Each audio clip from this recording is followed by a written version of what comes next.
শাড়ি পরে সুন্দর করে সেজে গুজে আজকে চলে এসেছি পাশের বাসায় দাওয়াত খেতে। আমাদের দুপুরের দাওয়াত, তাই ফ্রেশ হয়ে তাড়াতাড়ি চলে আসলাম দুপুরবেলা সাজুগুজু করতে। বেশ কিছুদিন আগে আমি আমাদের জন্য এরকম ম্যাচিং কাপল আউটফিট নিয়ে রাখছিলাম, বাট এটা পরাই হয় না, তাই আজকে ভাবলাম এইটাই পরবো। শাড়িটা পরে তো আমাকে বেশ ভালো লাগতেছে, মানে কালারটা খুবই ইউনিক। আমার আম্মু আমাকে সুন্দর করে কুচি করে শাড়িটা পরাই দিছে। দাওয়াত খেতে যাব, দুজন মিলে একদম সুন্দর করে রেডি হয়ে গেছি। ও একদম ম্যাচিং পাঞ্জাবি পরছে, আমি এখানে বসে বসে ফোন স্ক্রল করতেছি আর ওকে বলছি বাহির থেকে মিষ্টি আনতে। দাওয়াত খেতে যেহেতু যাচ্ছি মিষ্টি তো আনতেই হবে। বসে বসে বোর হচ্ছি, তাই মোমোর সাথে খেলতেছি। আমাদের মোমোটা দেখো কত বড় হয়ে গেছে, মাশাআল্লাহ। আনছিলাম একদম ছোট্ট একটা বাচ্চা, আর এখন দেখো কিউটিটা কত বড় হয়ে গেছে। যাই হোক, এর মধ্যে ও চলে আসলো মিষ্টির প্যাকেট নিয়ে। আর আমাদের দাওয়াতটা আসলে ওপর তলায়, আমরা থাকি বিল্ডিং এর 2 তলায়, আর আমাদের দাওয়াত হচ্ছে 4 তলায়। একই বিল্ডিং এর দাওয়াত, বাট যেহেতু দাওয়াত দিছে তাহলে একটু সাজুগুজু করে তো আসতেই হয়, তাই না? আর এই সাজুগুজু করতে করতেই তো অবস্থা একদমই খারাপ। মানে আমরা আসছি প্রায় 3:30টার সময়, মানে শাড়ি পরে রেডি হতে হতে একদম লেট হয়ে গেছে। তাই আর দেরি না করে ডাইনিং টেবিলে বসে পড়লাম খাওয়া দাওয়া করার জন্য।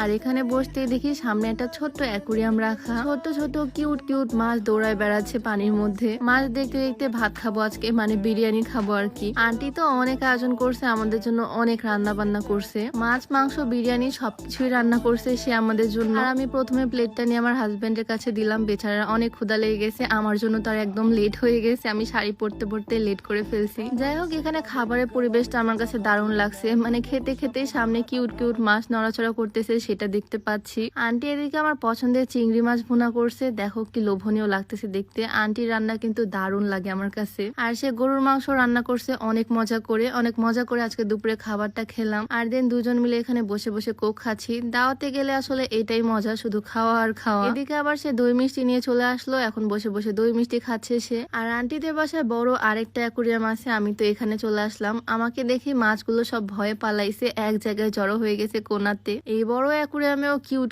বড় মাছ আছে এখানে। আমাকে অ্যাকুরিয়ামের সামনে এভাবে তাকায় থাকতে দেখে ওরা ভয় পেয়ে গেছে একদম, আমাকে দেখে ভয়ে বের হচ্ছে না। বাট আমিও হাল ছাড়া বান্দা না, আমি ওদেরকে বের করেই ছাড়বো। লাইট দিয়ে খাবার দিলাম, তারপরও দেখি ওরা বেরই হচ্ছে না। বড় মাছ 2-1টা জাস্ট ঘুর করতেছে। ওদেরকে অনেক ডিস্টার্ব করলাম, আর বেশি জ্বালাবো না। আমরা দুজন এদিকে ম্যাচিং শাড়ি পাঞ্জাবি পরে সোফার উপরে ভাব নিয়ে বসে আছি। যাই হোক, কিছুক্ষণ বসে থাকার পর এখন আমরা যাচ্ছি ছাদে। যদিও দুপুর টাইম, এখন ছাদে প্রচুর রোদ, তারপরেও একটু ঘুরে আসি। অনেকদিন পর ম্যাচিং ড্রেস পরছি, দুজন মিলে একটু ছবি তুল। দিন পর আমি চলে আসি ছাদে।